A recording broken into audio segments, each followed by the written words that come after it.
وقت، دل اور نیند، ان تینوں کا آپس میں انوکھا رشتہ ہے۔ بچپن میں وقت بھی ہوتا ہے اور نیند بھی آتی ہے، مگر سونے کا من نہیں کرتا۔ جوانی میں دل بھی کرتا ہے اور نیند بھی آتی ہے، مگر سونے کا وقت نہیں ملتا۔ بڑھاپے میں وقت بھی ہوتا ہے، دل بھی کرتا ہے سونے کا، مگر نیند نہیں آتی۔ لالچی ایک دنیا حاصل کر کے بھی بھوکا ہے، اور قناعت کرنے والا ایک روٹی سے پیٹ بھرتا ہے۔ تیری تعریف کرنے والے سے غرور نہ خرید، کیونکہ اس نے مکر کا جال بچھایا اور لالچ کا دامن پسارا ہے۔ دعا دروازے پر دستک کی طرح ہے، دعا ہمیشہ مانگتے رہو، کیونکہ بار بار دستک سے دروازہ کھل ہی جاتا ہے۔ حق پرست اگرچہ تعداد میں کم ہوتے ہیں، لیکن ان کی قدر و منزلت زیادہ ہوتی ہے۔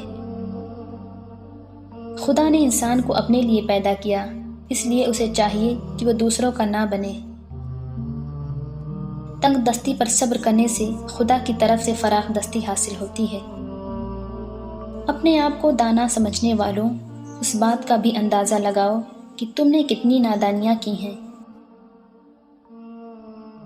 جس طرح شبنم کے قطرے مرجھائے ہوئے پھولوں کو تازگی دیتے ہیں، اسی طرح اچھے الفاظ مایوس دلوں کو روشنی عطا کرتے ہیں۔ بحث و مباحثہ ہمیشہ خطرناک ہوتا ہے، اس سے اکثر سرد مہری اور غلط فہمی بڑھتی ہے۔ ممکن ہے کہ تم اپنے دوست سے جیت جاؤ گے، مگر ساتھ ہی اپنے دوست کو کھو بھی دو۔ جو شخص اللہ تعالیٰ سے ڈرتا ہے وہ کبھی بدلہ نہیں لیتا۔